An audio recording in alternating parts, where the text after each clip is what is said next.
السلام علیکم۔ آج کی ہماری ویڈیو تمام سرکاری ملازمین کے لیے انتہائی اہم ہے کہ اس کے اندر ہم جی پی فنڈ کے مارک اپ ریٹ کا تذکرہ کریں گے۔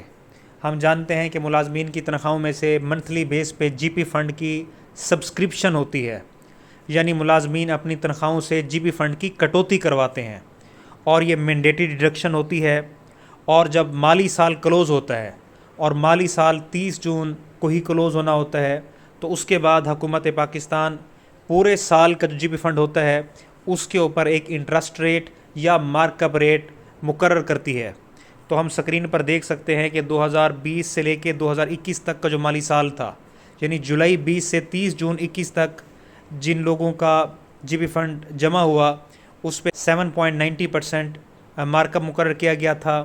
اس کے بعد 2021-22 کے لیے 12.40%، جبکہ اس مالی سال کے لیے جو 30 جون 2023 کو کلوز ہو رہا ہے اس کا مارک اپ ریٹ 14.22% مقرر کیا گیا ہے، جو کہ پچھلے 2 سالوں سے نسبتاً زیادہ ہے۔ تو یہ سکرین پہ نوٹیفیکیشن ہے جس کے اندر فائنانس ڈویژن نے controller general of accounts CGA کو ہدایات جاری کی ہیں کہ ملازمین کے جی پی فنڈ کے اوپر یہ انٹرسٹ ریٹ اپلائی کر دیا جائے، جس سے ملازمین کا جتنا بیلنس ہوگا وہ 14.22% بڑھ جائے گا۔ تو آج کی ہماری ویڈیو دیکھنے کا بہت شکریہ۔ ابھی تک جن لوگوں نے ہمارا یوٹیوب چینل سبسکرائب نہیں کیا وہ اس چینل کو سبسکرائب بھی کر لیں تاکہ ہماری آنے والی انفارمیٹیو ویڈیوز ان تک پہنچتی رہیں۔ تھینکس۔